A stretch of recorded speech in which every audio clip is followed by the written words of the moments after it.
everybody, and welcome to the Game Changers Experience with myself, Adam Strong. And today we have another amazing guest here on the show. And, it's really interesting. We're going to be talking about a particular subject that we don't typically talk a little bit about. But I feel like it's it's at that time where I feel like we need to talk about it. Do you know what I mean? So we are joined here on the show by my good friend Mahima.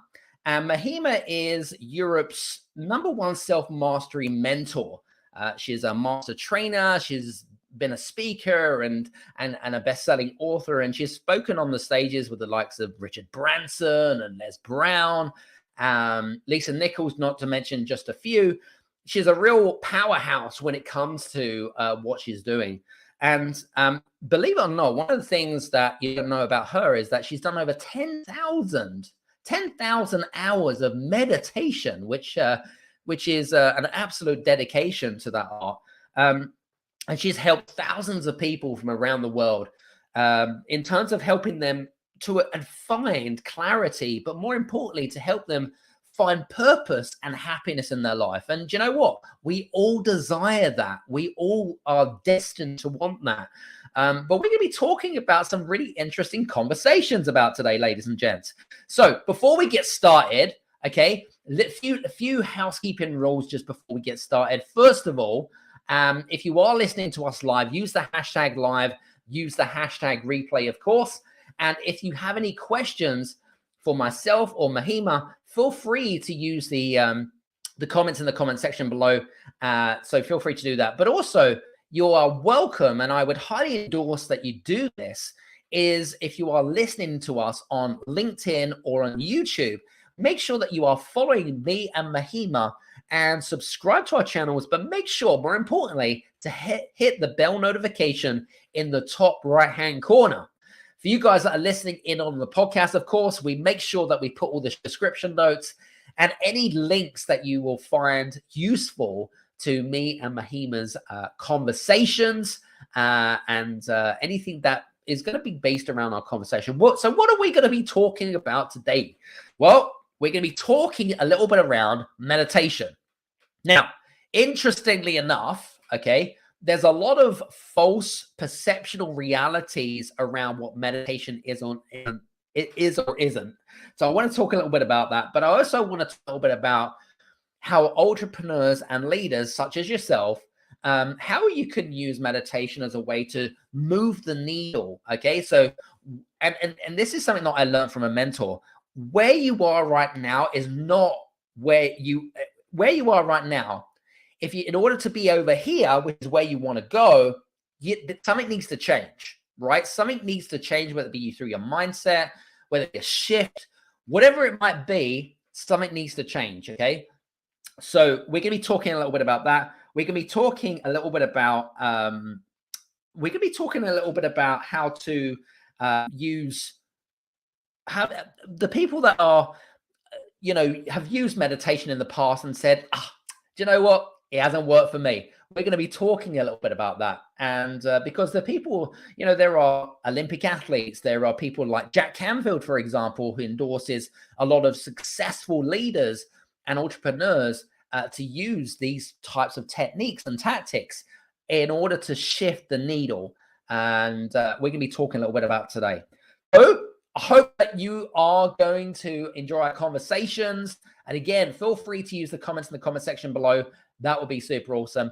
And if you if you don't get the opportunity to listen to us live on this video, then feel free to head over to Apple, Google, or Spotify and listen to us over on the podcast, of course. Anyway, enough chit chat from me.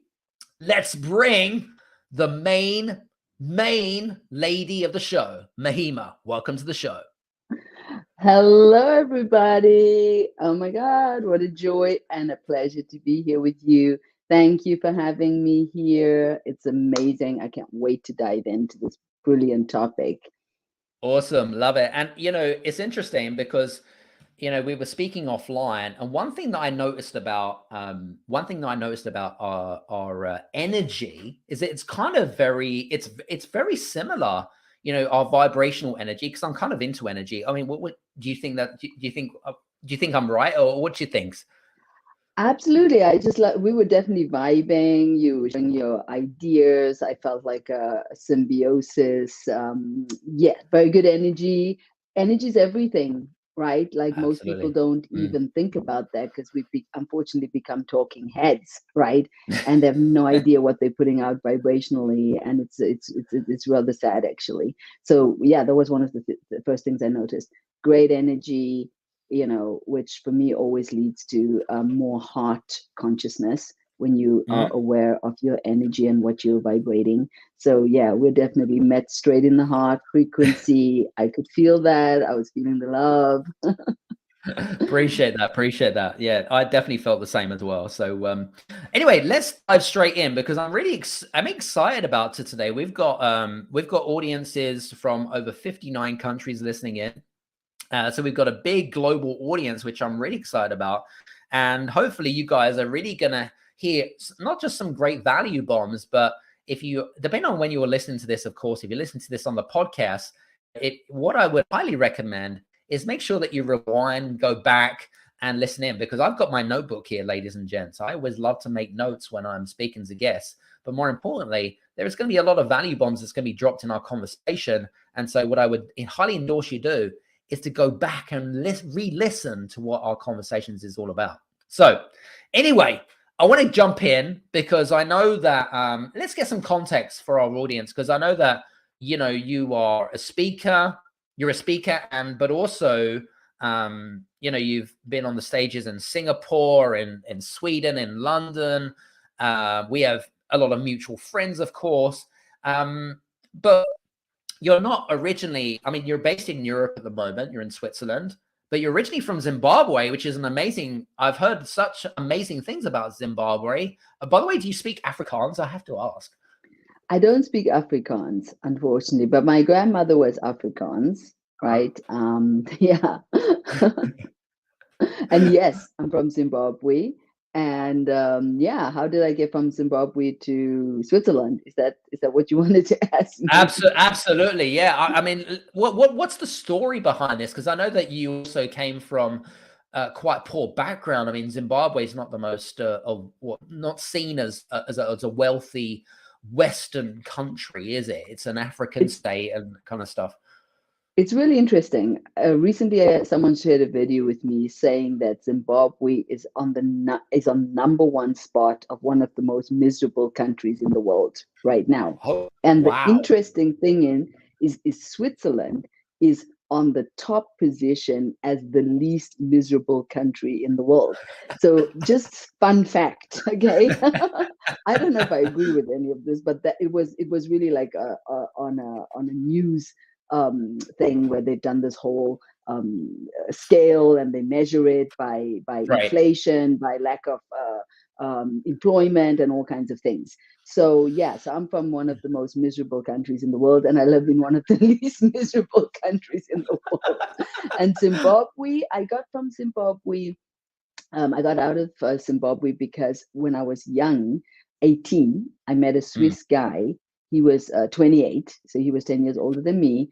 We started dating. We dated for 3 years. When I was 21, we got married, and when I was 21 and a half, we got divorced. Okay, so it was a bit of a tumultuous relationship.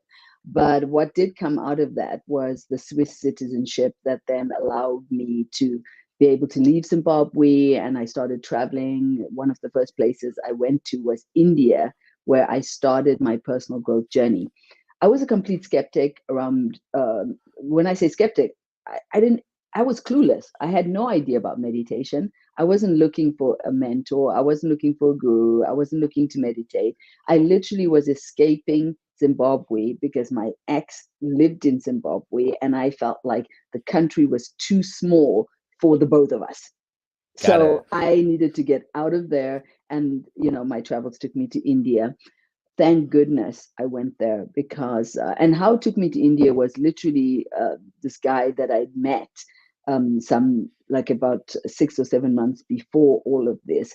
He was into meditation, and I met up with him on my way to Miami. and I was a hot mess, he said to me, listen, do not go in this state to Miami. You need to go to India. Here's the address, and you can live here for very cheap for a long time.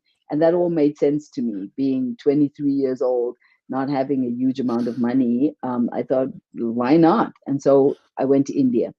In my first ever meditation, I had a transformational experience that opened up a portal inside of me where I connected to peace, I connected to love, I connected to a sense of expansion. It was an experience outside of what I was used of. And the reason this happened is because I was inside of a field. There were 1,000 people focused in on this one point of closing their eyes and looking inside of them. This creates a powerful field where other people can come drop into these spaces. So that's what we do at our events. We create portals where people can come and with very little effort experience deeper levels of consciousness that they don't normally experience in their day-to-day lives because they're not in the field, energy field with other people. So I do believe in the power of groups. I believe in the power of connection to yourself with others. It's very powerful because when people think about meditation, sometimes they think it's my own private thing. Yeah. On one hand, it's your private journey. No one can do the work for you. But, saying that you don't need people in order to deepen your meditation practice is literally, what keeps a lot of people stuck because there's only so far you can take yourself, right? But you open up the field, energetic field, you start vibing with people, and you can go so much further inside of that work. Interesting.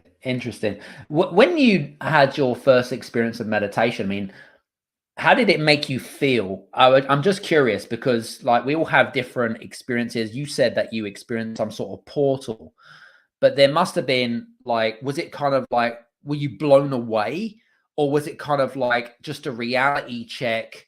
Well, I'd love to know what your thoughts are about what your first meditation was and how it made you feel.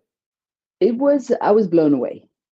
Yeah, I was like, whoa. It was like, it wasn't just like a subtle, it was like, like the earth shook and there was like an earthquake and then a crack opened and then light came in to that crack and I blew the doors open on my sanity, and I remember sitting there and being so surprised by what I was feeling that I would literally open one eye to just check if I was still part of planet Earth or if I'd sort of like been blown out of, the planet Earth altogether, right? So I'd kind of open my eye and check what was going on because it was such a strong feeling of stillness. That's one of the biggest things that I, recall, the stopping of the monkey mind. And then there was just peace and stillness and a feeling of well-being that I guess, that it's hard to put into words, but that's what it felt. I was just in myself. I felt centered. I felt grounded. I felt like I'd come back home into myself, right?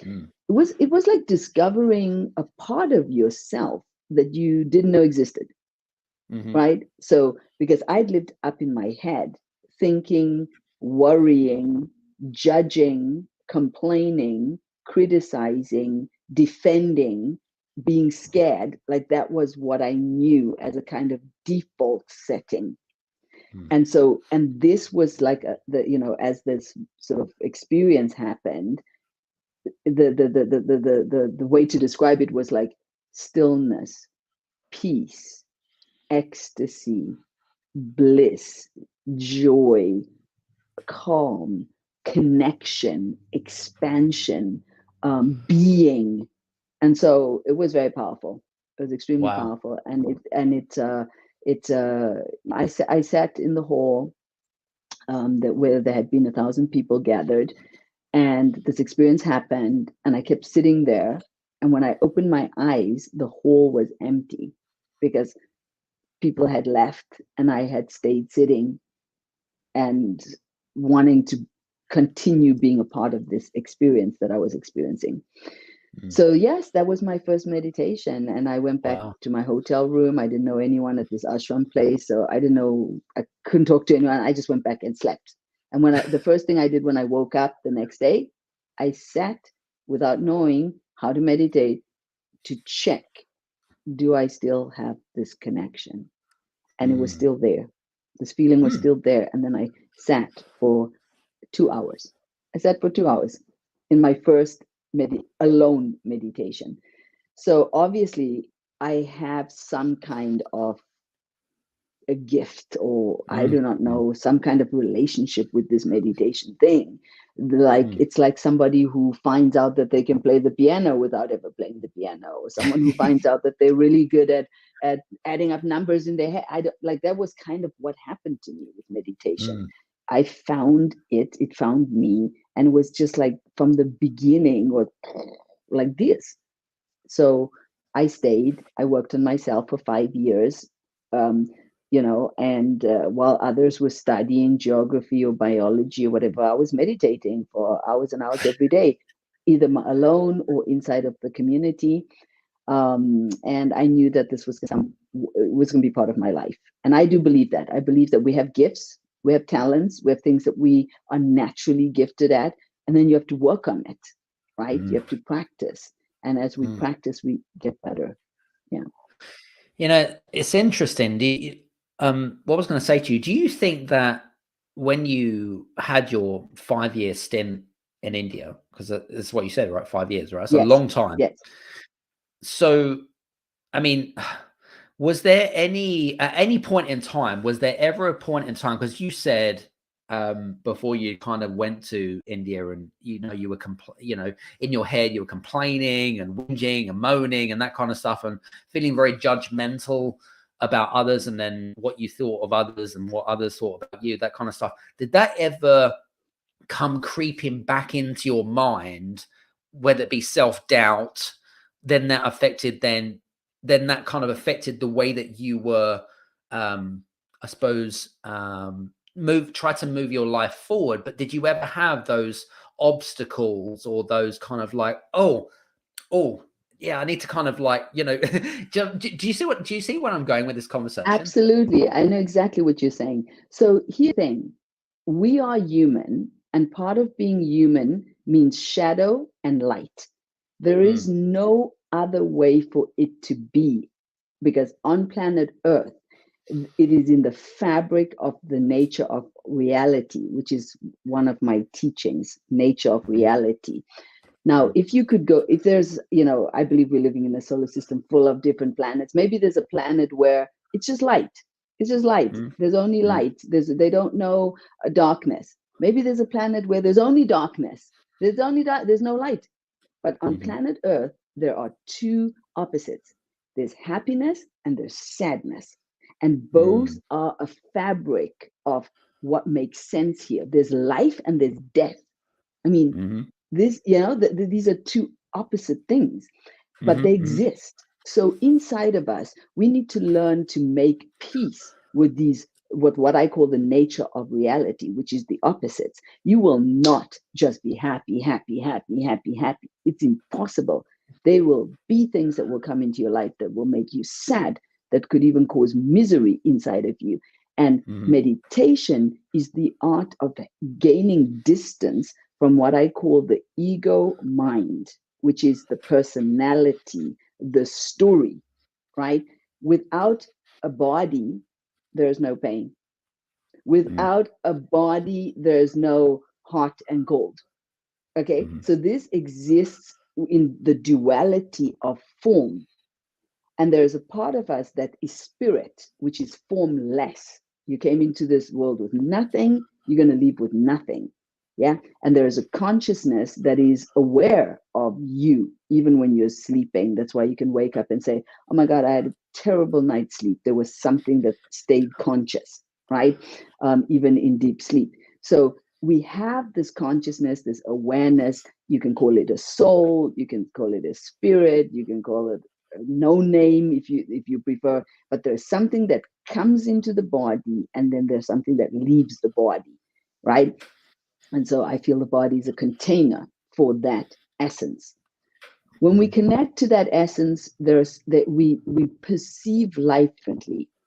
When you're living identified with your name and your story, you are seeing life in a more narrow perspective, right? So you're identified with being like this body, but the truth is you could leave this body any second, and so all of this is over. So for me, personal growth is about discovering more layers of self, and body is just one layer of self. Mind body is another layer. Emotional body is another layer. Personal vibrational frequency is another layer. Soul is another layer. So we're this multi-dimensional being that is way more than we've been taught. I was taught I'm a thought. I was taught that I'm a thought. Just think you're a Black woman from Zimbabwe. You're this alien. That was what I was taught. I wasn't taught a spiritual connection to myself. And honestly, I didn't even learn this through religion. I was brought up as a Roman Catholic, right? And in my Roman Catholic, I was scared. I was scared of energy. I was scared of the soul. I was scared because they even say that, God fearing. Yes, they say the devil. So I was just scared. I didn't know how to relax and feel this expansion and safety of love that I learned through meditation. That's my personal story. Yeah. Interesting. And it's interesting. You're talking about the way that you were scared, but also I mean, there's going to be listeners here that are probably as scared as what you've been through. But is that because of, number one, acceptance of what's inevitable, but also potentially new rituals, habits, whatever it is that is going to, formulate, or the end result of what is potentially meditation? Does that make sense? Yes. So fear comes from what we don't like. I think fear is a thought that just repeats itself. Okay. And unfortunately, our culture, most people's cultures hand fear over as a default setting. My parents lived in Zimbabwe. There was apartheid. They were scared of not having opportunities. They were scared of being racially, treated terribly. There was a lot of fear around just the basic, way that the cultures are structured up. Fear if you're going to be good enough at school. They don't have school systems that allow people to be to be brilliant in what they're really brilliant at. So, for example, you could be someone where dance or music or art is really where your brilliance lies, but maths or science is not what you're brilliant in. But the system doesn't allow for this, like the fact that you come into the world with gifts that might not fit to where other people are brilliant. They try to make everyone the same. So fear is a big thing inside of cultures. Fear of failing, fear of not getting enough, of not having enough, and of not being enough. And so once you understand that, you can start to dismantle fear and start to live, where you focus more on abundance, more on, what you are good at, what you do have, what's good in your life, and less on the fear of not being enough, having enough, doing enough, getting enough, right? So it's a complete shift of perspective. If you ask me, what does meditation do for you? It completely shifts the way you see the world, right? I used to see the world as a scary place where I could really fail and have horrible things happen to me, because that's what I was taught. I was always being warned. Be careful, don't trust anyone. You could get pregnant, you could fail, you're stupid, I was a lot of negative focus. Okay. Very little pleasure, joy. I'm not saying it wasn't there. Of course, you're human. You have both aspects. Yeah. You laugh and cry. you feel happy and sad. But if you ask me where most of my focus was, it was on the misery of life and expecting it and looking for it and being scared about it, right? And so what changed in my perspective during my awakening, I call it an awakening, is, focus on positivity. Yeah, that I can consciously choose what I focus on, as opposed to just feel like I'm in a puppet on a string, and my mind is going everywhere. Yeah. Meditation is training the monkey to go where you want it to go, right? So I wake up in the morning and I want to have a great day. That's my intention. So I'm not waking up scared about what's going to happen. If I'm going to be able to cope with life, or if shitty things are going to happen. I know shitty things are going to happen. Okay. It's in the fabric of the nature of reality. It's the nature of reality on planet Earth. As we're talking here, people are leaving their bodies. As we're talking here, I'm looking at the lake and I know that some fish are being eaten by other, creatures in the ocean, right? I'm from Africa. The lions are eating little baby gazelles like for lunch. That life is over, right? It's very nasty business, but that's part of the story here on planet Earth. Yeah. Yes. So once you start to accept life, you're not fighting against it. You're not surprised, but you're also not focused on the negativity. You can start to say, I'm going to put my focus somewhere else where it makes more sense, because I don't know how much time I have in this body. Every minute counts, and I want to have more pleasure, more fun, more laughter, more joy, more peace. You choose it. It doesn't just choose you. Yeah. For you guys, by the way, I hope you're enjoying our conversations. And like I said, just a reminder, if you have any, if you're listening to us live, use the hashtag live, use the hashtag replay. And of course, if you have any questions for me and Mahima, feel free to use the comments in the comment section below. And if we miss your question or whatever it is, we will get back to you. Don't worry about that. It's all good. Anyway, that brings me on to a really, my next thought, actually, which was around people that are, and they may be people that come to your seminars, for example, that have maybe a lot of false perceptions of what meditation is or is not, because there are a lot of false perceptions. And I think this is something that we need to address here.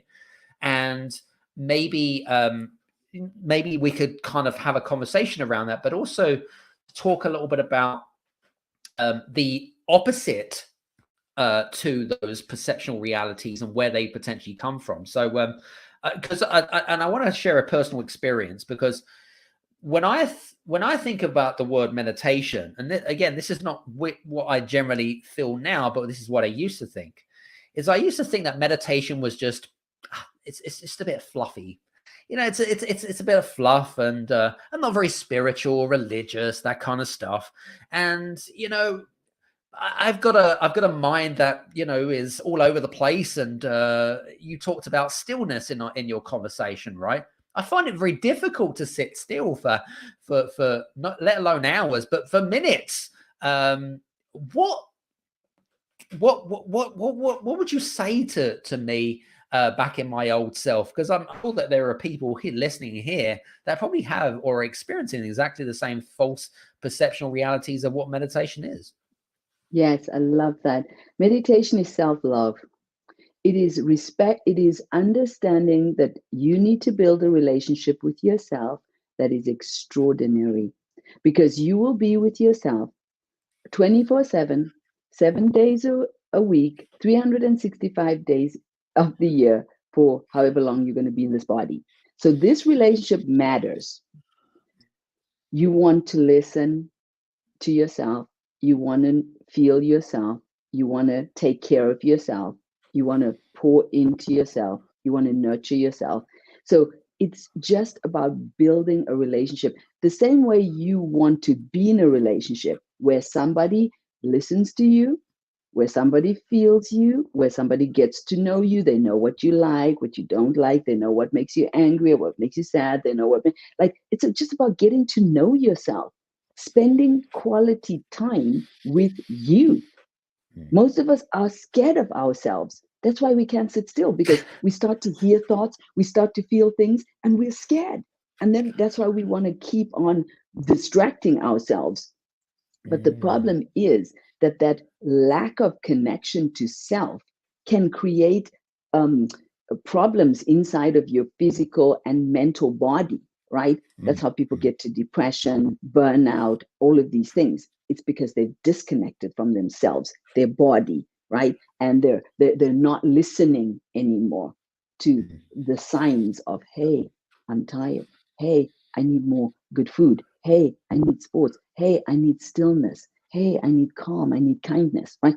They're not listening anymore. And they're just pushing themselves to do this or do that or be all over the place. So I feel that that's what meditation is. It's the willingness to create a beautiful relationship with yourself where you feel comfortable in your own skin. What the people are most surprised about when they join us is how easy it is inside of this field that we create for them to sit still, for them to realize more about themselves. So I didn't get to this by myself. I didn't just like magically find inner peace. I hung out with teachers, tribe, mentor, and with them, it was easier, right? So that's the good news. Find people and sit with people in meditation. And I tell you, if you are aware, you will see that this creates an easier way towards being able to sit for 10, 15 minutes. Nobody needs to meditate for 2 hours. I did it because this is my calling. Yeah, I felt the calling. And when my first teacher met me, who was live in his body, the first thing he said to me is, "You're going to teach other people inner peace." And he didn't even know me. He just met me after, like, so he recognized something in me, because I do believe that we have that power to receive information when we are more empty, right? When you're more quiet and still, you receive information. And he received and he planted that seed inside of me. So that's why for me, it was so important that I just felt like, yes, meditation and me have this, but now I understood this is going to be my life. I don't believe people need to sit for 2-3 hours a day. I think if you can do 10, 15, 20 minutes, you are on to something. Okay. Honestly, even if you can do 5 minutes of just self-reflection and just be there for yourself, calm yourself, remind yourself about the truth. I came into this world with nothing. I'm going to leave with nothing. I could leave any second, any second. And in the time I have here, I have two choices. I can lean into some kind of pain, anger, confusion, hate, or I can lean into some kind of positivity, generosity, love, peace, bliss. Like, you only ever making two choices. Yes. And once you understand that, there's so much more freedom. You don't need to go into stories of pain and suffering like I was forced to do before I knew that there was a way out of this misery that I was living in, right? Being divorced from my husband at a young age, not knowing what my genius was and what I could do. So I was very disconnected. So as soon as I found that, oh, there is a place where it doesn't matter who I am in the world, it matters more what I experience while I'm in the world. Poof, total change of perspective. It's more about what I'm experiencing than who I am. You can be a doctor, you can be a nurse, you can be a scientist, you can be a teacher. If you are miserable, you can still be miserable as a doctor. So it's not that important. What is important is, what do you feel every day? What do you feel every day? Who are you? Do you feel comfortable? Do you feel happy? Do you feel joyful? That's the most important thing. And that is what I call your soul purpose. Yes, it's more important than the purpose of your body. Yeah, people want to know the body purpose. Am I in the right job? Am I in the right? Like, it doesn't matter. You could leave this body any second and the job is gone, everything's gone. So that's not what's important. It's what you're experiencing when you're being a doctor. It's what you're experiencing as a coach.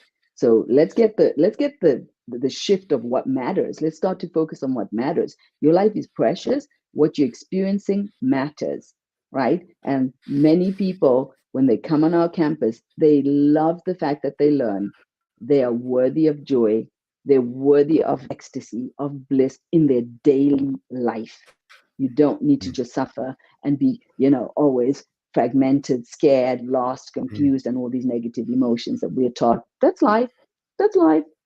Suck it up. I mean, well, I mean, we're bombarded though with all of this, whether it be negativity and that kind of stuff. And I feel like, you know, especially with some of our audience members that maybe have experienced this, and you mentioned around culture, you mentioned, you know, our generally our experiences and whatever it is. But in order to, because one thing that I'm picking up from your conversation is meditation is really about understanding ourselves, right? That's really down to the core.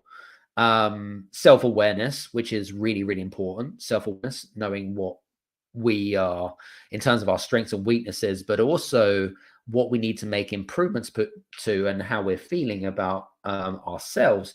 One thing that came to my mind actually as you were talking about is there is a lot of, I mean, there's so much more noise out there compared to what there was years ago. I mean, you know, we're bombarded with media, we're bombarded with distractions, we're bombarded with fear, we're bombarded with judgments around judgments about other people and what you think about others. There's so much to contend with and to compete against. How does one, I wouldn't say eliminate that, because it's very difficult to eliminate everything, right? But how does one try to put your house in order and remove the clutter, the crap, the BS, in order to get to that, you know, good place, if you like? Does that make sense? I love it. You become intentional with everything you expose yourself to. You understand that whatever you say yes to is going to affect you in some way, form, or shape. I said no to media, television, and stories many years ago. Yeah, Yep. because I saw that whatever I put into my system has an effect.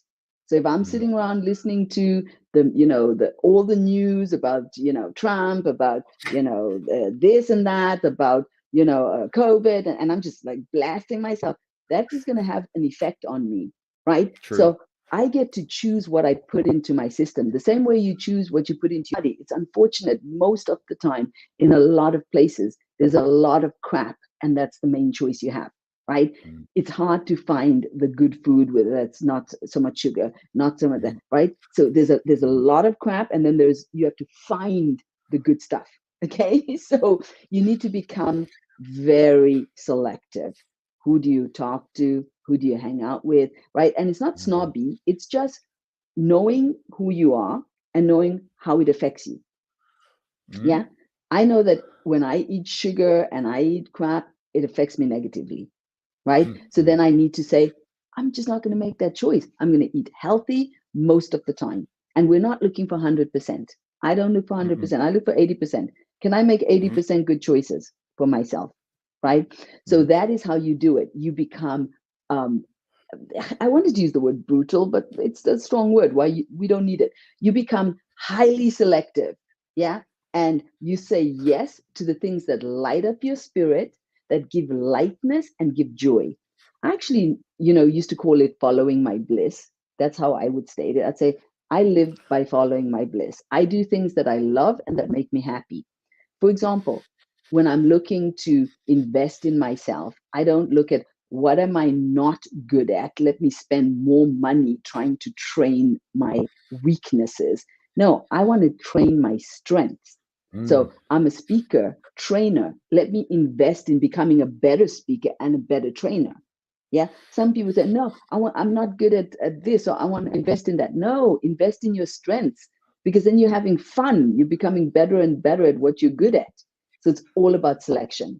Becoming very smart. I select good things that make me happy, make me feel good. And I try to eliminate all the things that don't serve me. One thing that I came off, because I know we're coming towards the end of our conversation, one thing that kind of gave me an idea, and maybe this is a good idea for you guys that are listening in, is to create an inventory list. So thinking about all of the things that you're listening to and your habits and your routines, and creating an inventory list and saying, how could I upgrade my life in those areas? What do you think about that? I love that. That's exactly what I teach my students on my campus to do. And that's what meditation is. It's it's emptying. I want you to think of meditation as removing letting Mm, go, letting mm, go. Yeah, it's not taking on more info. It's having time to clear. That's not needed. That's not needed. Let me let go of mm, that. Let me let go of this mm, person. Let me, yeah. So that you have time to think, time to be still, time to listen. Yeah, mm, think, because we don't even take time to think. We're reactive. We're always mm, reacting, right? mm, Whereas when you take a moment to be still, then you get these amazing, awesome thoughts. Like, mm, you get more creative in how you want to approach life and approach things. So yes, absolutely, I love that. Say there's different sections in life. There's wealth, health, work, adventures, um, personal growth. So you mm, take the main sections of life. I know mm, that I have like about 9 of these main areas that I say have take a moment to reflect on how do you want to grow in these areas. Now, you can't mm. work on all of the areas at once. You need to identify the area where you get the most negativity, where you're living in the most negativity, and you need to tackle that one first. Yeah. I So agree. so for most people, it's their personal growth. It's their Mm, relationship to themselves. mm, Okay. mm, The relationship with yourself needs to pop. You need to be like, oh, I love to be with myself. I love myself. Yeah, yeah. I love spending time with me. I know what my strengths are. I know what my weaknesses is. I'm able to call myself on my shit. I don't need, to be defensive. If somebody says, hey, I don't feel like you really showed up powerfully there, I can be honest enough to go, yeah, I think you're right. I think I could do a lot better, right? Because mm, you've studied yourself. So mm, that's really what it is. Create an amazing relationship with yourself so that you don't need to, be defensive, like, no, I know who I am. I mm. don't need your approval. I don't need your No, validation. I've approved myself. I validated myself. Yes, a lot of us are living with begging bowls in our relationship. Love me, listen to me, give me. Now take that, what you just said, and do it for yourself. exactly. Love yourself, listen to yourself, pour into yourself. And that creates this feeling of wholeness. I'm solid in myself. And then you start being more compassionate to others, because Mm. you see that they're just like you, trying the best with the information that they have. Absolutely. Love it. Well, listen, I mean, I'm thoroughly enjoying our conversations. I think we could speak for hours on this. I'm totally engrossed, by the way. So I just want to say thank you so much. I really greatly appreciate our conversations. For you guys that are listening, and I hope that you've been enjoying our conversations. We've really covered a lot of bases in the small amount of time that we've had together. If you have any questions, by the way, feel free to reach out to Mahima and her team. But also, more importantly, make sure that we put all the links in the podcast as well. With her on social media. If she doesn't respond, don't be offended. Her team will respond in due kindly, and do mention the podcast as well. Mahima, I just want to say thank you so much for being on the podcast and the show today. I really greatly appreciate your time today. And listen, this is great. I think this is fantastic, and I think that a lot of people that are listening in are going to get a lot of breakthroughs during our conversation, which is what our goal is, right? So our aim is. Absolutely. And if you don't mind, I would love to offer something for those of you that, like, this meditation thing, it freaks me out a bit. I want to get into it. I have a 21-day meditation challenge. It's absolutely free. Yeah. Cool. And that's going to allow, it's going to allow you to start just trying this meditation thing out for 10, 15 minutes a day. Now, even if you're an advanced meditator, you're going to love it, because it just gives, I choose a topic each day and we hack that topic. So it's not a repeat of the same. So it does give a topic, important topics where we need to be focused on, and it's going to enhance your daily life.